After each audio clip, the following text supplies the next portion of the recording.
Bonjour, namasté, bienvenue sur Aum Révolution, un podcast où on parle des thèmes clés de l'hindouisme, basés sur les textes sacrés qu'on trouve dans les Védas en général, dans les Upanishads, dans les Puranas, etc.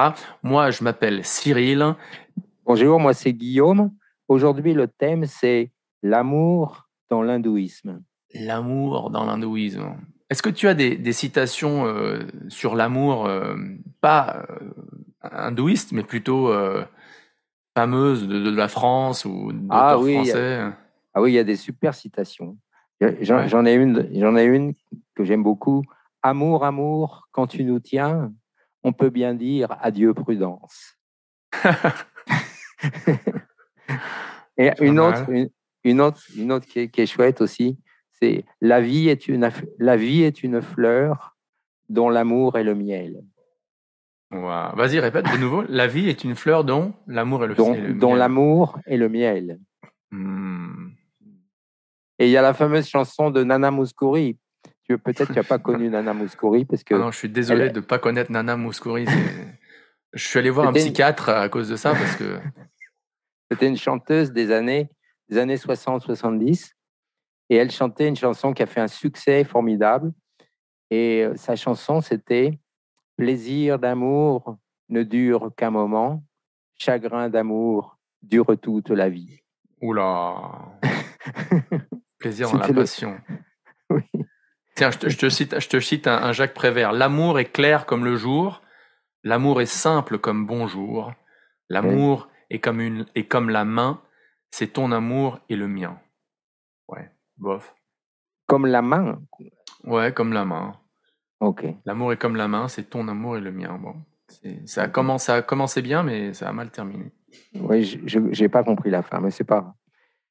Donc, qu'est-ce que l'hindouisme en a à dire? Moi, comme je t'ai dit juste avant, j'ai envie de commencer avec un tout petit truc. C'est un point philosophique. C'est que comme nos auditeurs d'ici, j'espère, commencent à comprendre, on fait une distinction qui doit être faite entre deux grosses traditions dans l'hindouisme, notamment la tradition non dualiste, où ultimement tout est un, tu es Dieu, je suis Dieu, nous sommes tous Dieu, et la tradition personnaliste ou monothéiste, où, comme dans les traditions théistes abrahamiques, il y a une distinction qui se fait entre l'âme et Dieu, les deux étant un en qualité, mais pas en quantité.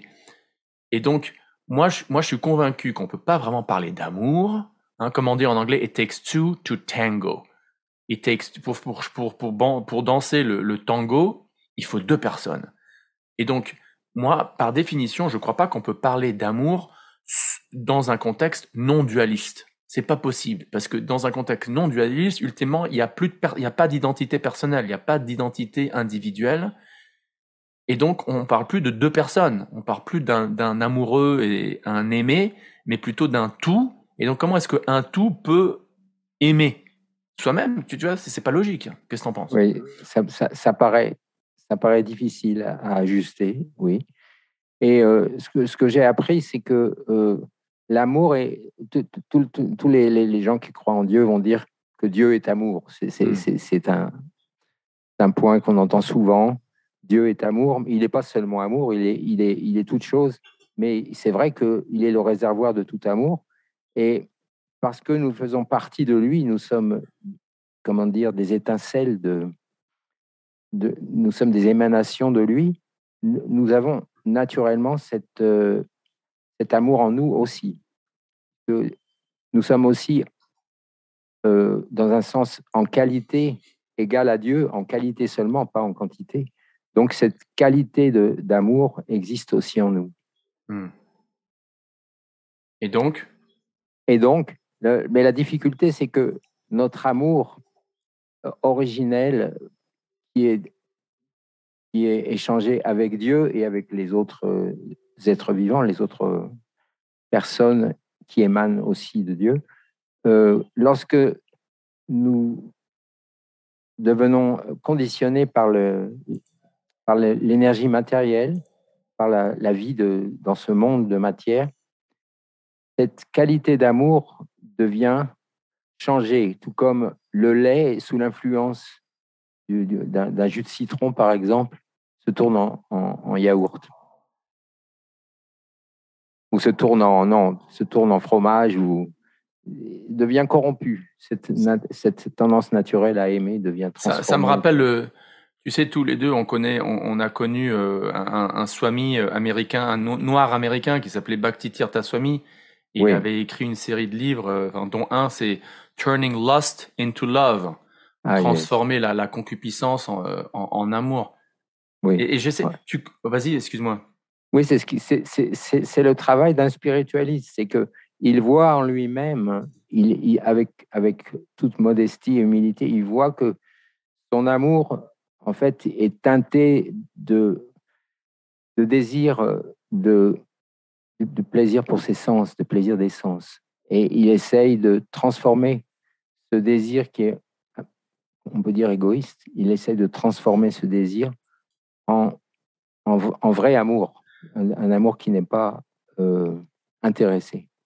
Laisse-moi te réciter un verset connu du Chaitanya Charitamrita. Alors là, pour nos auditeurs, là, on cite un verset, pour une fois, qui vient pas des textes classiques de l'Inde, donc millénaires. Là, on est au XVIe siècle. Mais Guillaume et moi, on a énormément de respect et d'amour pour un texte qui s'appelle le Chaitanya Charitamrita, qui parle de l'avatar Chaitanya, qui est apparu au fin 15e siècle. On pourra en parler dans un autre podcast.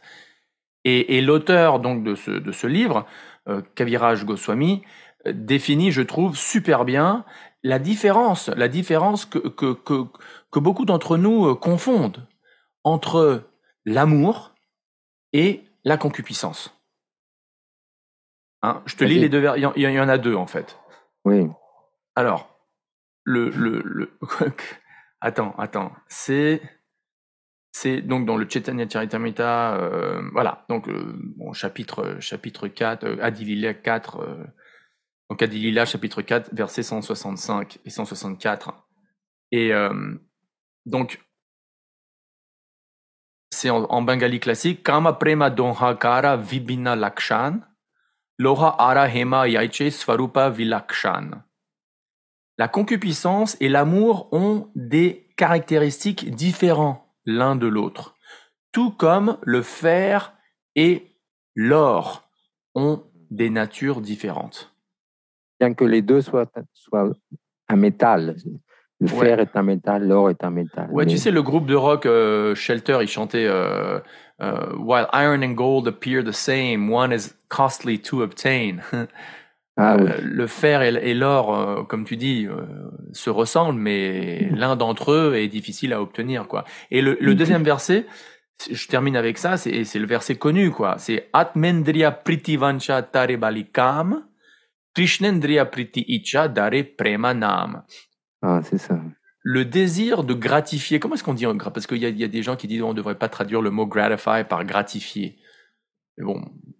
De satisfaire ses sens. Ouais, le désir de satisfaire ses propres sens, c'est la concupiscence. Et le mot qui est connu, c'est kama, comme par exemple le Kama Sutra, le fameux Kama Sutra. Oui.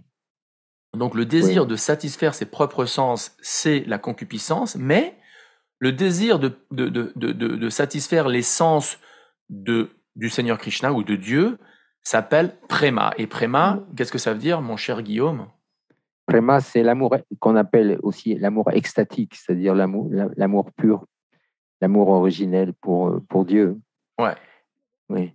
Mais alors, wait a minute, attends une minute, c'est que ça paraît extrêmement élevé, cette philosophie, et en attendant,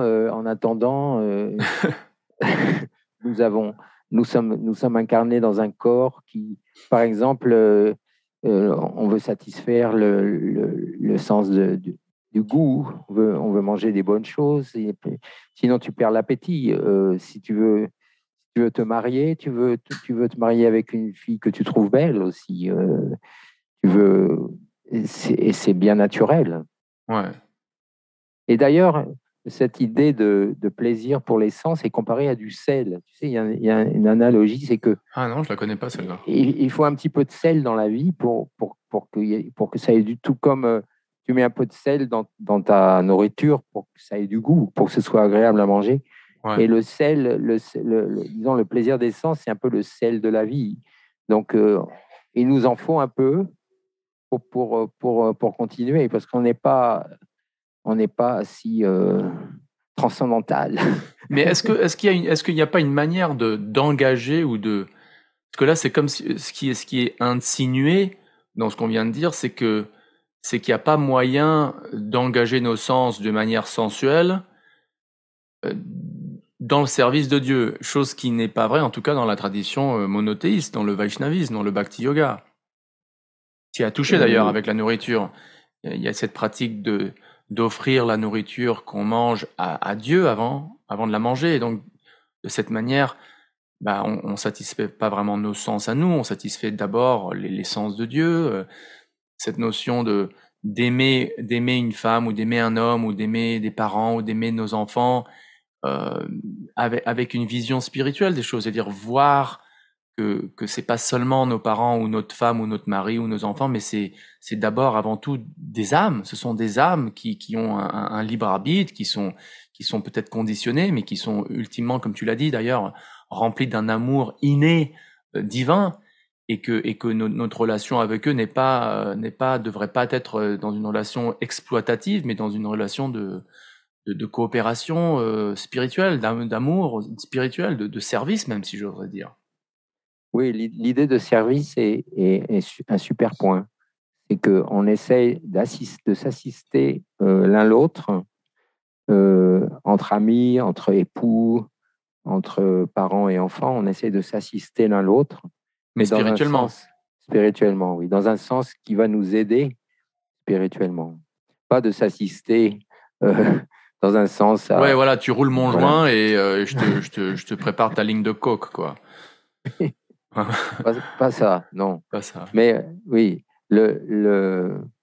l'idée, c'est que, bon, nous ne sommes pas des saints, nous ne sommes pas encore des saints, nous avons besoin de plaisir pour les sens. C'est une chose naturelle qui ne peut pas être niée complètement, qui ne peut pas être niée, parce que ce n'est pas naturel, c'est une chose qui vient naturellement. Une mère veut embrasser son enfant, un enfant veut embrasser sa mère, c'est parfaitement naturel. Et simplement, on doit essayer de mettre dans notre équation d'amour entre les êtres chers qui nous entourent, on doit essayer de aussi se souvenir qu'il existe l'objet d'amour ultime qui est Dieu. Ouais. En fait, tu sais, toutes ces relations d'amour que nous connaissons dans cette vie combien de temps ça va durer? Maximum, maximum quelques dizaines d'années. Maximum. Quelques dizaines d'années. C'est déjà beaucoup. Ça dure plus quelques...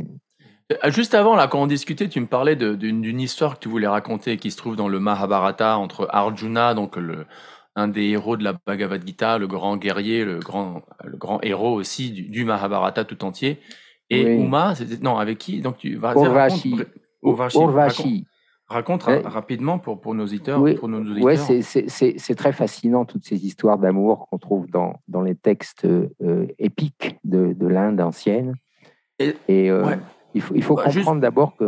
Ouais, oui, vas-y. Je voulais juste dire, c'est déjà un trésor, tu vois, parce que dans l'hindouisme, tu as quand même plein d'histoires entre dieux et déesses, entre dieux avec un D majuscule, notamment Vishnu ou Krishna et ses consortes, hein, mais même entre des dieux inférieurs, si tu veux, ou disons pas des dieux dépendants du dieu avec des majuscules, qui ont des relations d'amour, quoi, avec leur propre femme ou alors avec leur propre mari. Et donc, pour moi, je trouve que ça montre l'exemple d'un univers dans lequel on vit, d'un cosmos où il y a du relationnel, même parmi des grands sages et des grands dieux et des grandes déesses. Et ça, j'apprécie, j'aime beaucoup, ça me rassure, parce que face à une notion, encore une fois, non dualiste, qu'ultimement, c'est que de la mythologie, ou même s'il y a des soi-disant relations, ça veut rien dire, c'est illusoire, parce qu'ultimement, nous sommes que un.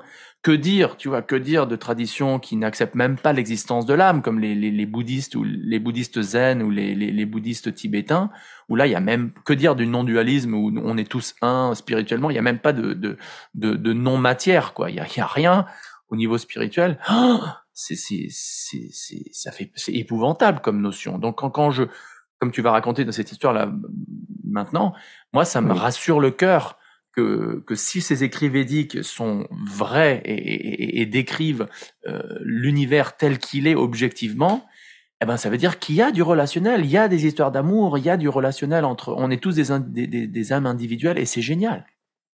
Bien sûr. Oui, c'est génial, comme tu dis. En fait, il y a une histoire encore plus belle parce que comme on a un temps limité, je pense à une autre histoire, qui est la fameuse histoire de Savitri. Savitri, en français, c'est le prénom Louise. Parce que Louis fait référence à la lumière, fait référence au soleil. Et donc, Savitri, c'est dérivé du nom du soleil dans la langue sanscrite. Donc, elle s'appelle Louise. Et ce qui lui arrive, c'est que elle tombe amoureuse d'un garçon, un beau garçon, bien sûr. Elle est aussi une très belle fille. Mais elle est prévenue que ce garçon, d'une manière ou d'une autre, dû à sa destinée, va mourir. Oui, dans un an. Va devoir mourir dans un an. Mais parce qu'elle est tellement amoureuse de ce garçon, elle ne peut pas renoncer à cet amour, et elle va passer un an avec lui, sachant que dans un an, c'est vite passé un an, hein, dans un an, le garçon va mourir. Elle ne lui dit pas. Lui-même ne le sait pas. Et l'histoire est extraordinaire parce que cette histoire montre la puissance de l'amour, de la chasteté d'amour d'une femme. Et si une femme aime son mari d'une manière vraiment pure et dévouée. Dévouée, oui. Alors, ce qui arrive, c'est qu'après un an, le garçon, ils sont ensemble dans la forêt, et le garçon dit à sa bien-aimée, il faut que je me repose un peu, je me sens un petit peu fatigué. Et elle comprend, ça y est, c'est le moment, il va s'endormir, et ça va être fini. Et juste à ce moment-là, le déva de la mort dont je parlais dans un autre Donc, quand épisode, on parle de déva, juste pour clarifier le vocabulaire, quoi, le mot déva en sanskrit veut dire un dieu ou une déesse, comme je disais, mineur, c'est-à-dire pas... donc là, on opère dans un monothéisme où tu as une personne suprême, un dieu suprême avec un D majuscule, mais qui a des ministres, ou si tu veux, des dieux avec un D minuscule autour de lui dans l'univers. Et donc là, le dieu avec un petit D, le dieu du soleil, tu disais, ou le dieu non, qui le dieu de la mort, qui s'appelle Yamaraj. Eh oui, Yamaraj. Oui. Yamaraj arrive juste à ce moment-là. Il est là, prêt à emporter son fiancé. En fait, elle est mariée avec lui. Elle est prête à emporter son mari. Et Savitri est très intelligente, et elle veut pas laisser Yamaraj emporter son mari comme ça. Elle commence à entrer dans un dialogue avec le déva de la mort, très intelligent. Et d'une manière ou d'une autre, elle réussit à lui demander une bénédiction. Parce que c'est une pratique qu'on trouve dans les textes sacrés de l'Inde, c'est que si tu rencontres par chance un des grands personnages de l'univers, hein, un des grands demi-dieux comme le soleil ou la lune ou le feu, toutes ces grandes personnalités, c'est bien. Il faut lui demander quelque chose. Et je trouve qu'on devrait faire un podcast un jour sur cette notion de motivation, de qu'est-ce qu'on demande à Dieu, quoi, dans l'hindouisme, quoi. Et on voit, il y a différents courants, quoi. Il y a des courants que nous, on appellerait plus matérialistes, où c'est carrément du business, et d'autres courants qui sont plus, disons, purement désintéressés, juste, et qui veulent juste aimer et être aimés, quoi. Et alors, elle a une idée, elle a une super idée. Tu sais ce qu'elle fait? Elle lui demande. Elle lui demande, je veux avoir un enfant, non, c'est ça? Exactement, c'est ça. Quelle est la bénédiction d'avoir un enfant? Avec son mari, bien sûr. Ben, oui, parce qu'une femme, une fois qu'elle est mariée, selon la tradition ancienne de l'Inde, elle ne peut plus se remarier après. Ouais. Même si son mari est décédé, elle ne va pas pouvoir se remarier. C'est Mais elle peut tradition. se séparer de son mari si son mari est un mauvais Un mec. mécréant. Oui, oui. Elle peut le faire. Oui. Et alors, donc, et alors elle réussit à avoir cette comment dire, bénédiction. à attraper le dévot de la mort comme ça. Elle réussit à l'attraper. Et le dévot de la mort lui donne cette bénédiction. Et il lui dit, bon, bah voilà, maintenant, il vient avec moi. Et après, elle lui dit... qu'est-ce qu'elle lui dit, après, elle lui dit, bah, tu ne peux pas emporter mon mari, parce que si tu m'as béni d'avoir un enfant, comment je vais avoir un enfant sans l'aide de mon mari? Donc, tu es obligé de me le laisser avec moi. Et donc, c'est pour montrer, c'est une belle histoire, parce que ça montre qu'une femme qui aime développe un pouvoir extraordinaire. Développe un pouvoir extraordinaire. J'ai une autre histoire vraie, en fait, une histoire toute récente d'une femme qui habitait la région de Delhi et qui avait un mari plein de mauvaises habitudes, qui n'arrêtait pas de faire tout ce qui n'est pas à faire. Fumer, boire, vraiment un mari difficile. Et elle a décidé, pour aider son mari, de suivre un jeûne très strict tous les 15 jours, le jeûne des Kadashi. Tu as entendu parler, c'est un jeûne. Tu ne manges pas, tu ne bois pas d'eau pendant toute la journée jusqu'au lendemain. Et tu consacres cette journée uniquement à prier, chanter, glorifier Dieu, tout ça. Et en suivant ce vœu de jeûner toutes les 2 semaines, comme ça, très strictement, son mari a changé. Son mari a commencé à abandonner la cigarette, l'alcool et tout ça. Là, ça me rappelle cette notion de compassion aussi, qui est vachement reliée à l'amour. C'est-à-dire une vision d'autrui, encore une fois, comme une âme, et un désir d'aider autrui, aider l'autre à développer son amour pour Dieu. Ce sacrifice, quoi, qui... Par exemple, moi je crois pas trop à la crucifixion, surtout surtout à ce que l'humanité a été sauvée par la mort de Jésus. J'y crois pas trop à ce scénario. Mais bon, ayant dit ça, disons en respectant ce que beaucoup de chrétiens croient, parce que moi j'adore Jésus, mais bon, je crois pas que c'est bon. Je veux pas rentrer dans le point théologique, mais pour beaucoup de chrétiens, tu vois, le sacrifice ultime de sa propre vie, de Jésus, pour une humanité souffrante et pécheresse, ça c'est un symbole d'amour par excellence, quoi. Oui, par excellence. Et il y a d'autres exemples. Tu as entendu parler sûrement de Vasudev Datta à l'époque de Chaitanya. Ouais, bah là, puisqu'on est dans le livre, dans le Chaitanya Charitamrita, dans ce podcast, si on parle de ce grand classique du XVIe siècle, c'est une bonne idée de parler de ce Vasudev Datta. Il a prié oui, il a prié au Seigneur Chaitanya, s'il te plaît, donne-moi tout le mauvais karma de tous les êtres vivants, de tous les univers, enfin de tout cet univers. Ça, c'est de l'amour. Et je vais rester ici pour payer. C'est-à-dire, je suis prêt à me réincarner autant de fois juste pour payer le karma d'autrui, quoi. Et fait que tous ces êtres soient libérés et retournent. Échappent au cycle des naissances et des morts. Et que moi, je prenne leur karma. Oui. La réponse de Chaitanya, c'est que cet univers, c'est comme un grain de moutarde, une graine de moutarde. Tu sais ce que c'est une graine de moutarde? C'est tout non, petit. Je ne sais pas ce que c'est qu'une graine de moutarde, Guillaume. Une graine de moutarde, c'est un petit peu de la taille de, les épingles. J'ai aucune idée. Les épingles, il y a une sorte de petite boule à la fin de l'épingle. Et c'est quoi une épingle?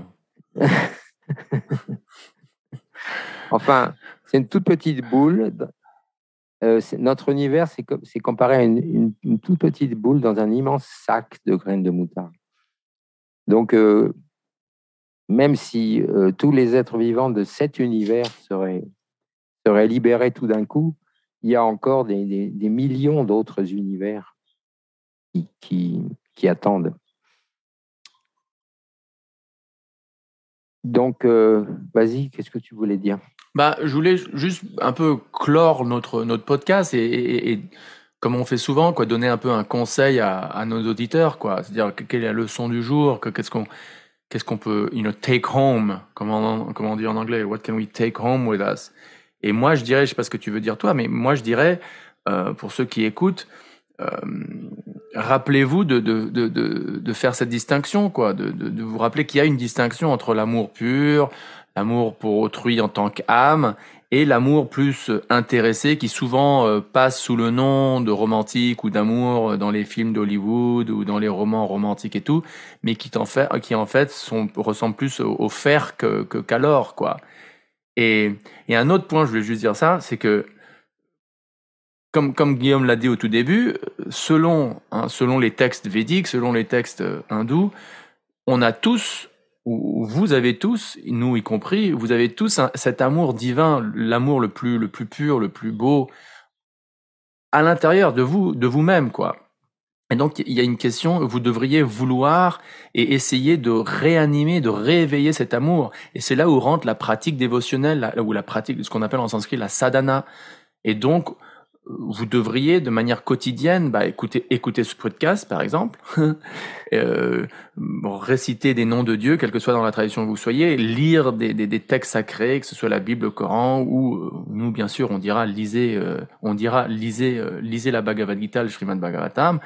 Et en faisant ça, soyez sûr que graduellement, doucement mais sûrement, vous allez réveiller cet amour au plus haut grade. Oui, il y a une belle comparaison, c'est l'exemple d'une barre de fer plongée dans le feu. C'est que lorsque le fer reste pendant longtemps dans le feu, il devient du feu aussi lui-même. De la même manière, si on se met en contact avec la vibration spirituelle, en écoutant, comme tu dis, en lisant des textes spirituels, que ce soit la Bhagavad Gita ou la Bible ou d'autres, on se met en contact avec Dieu de cette manière et on devient une bonne compagnie pour nous-mêmes et pour les autres.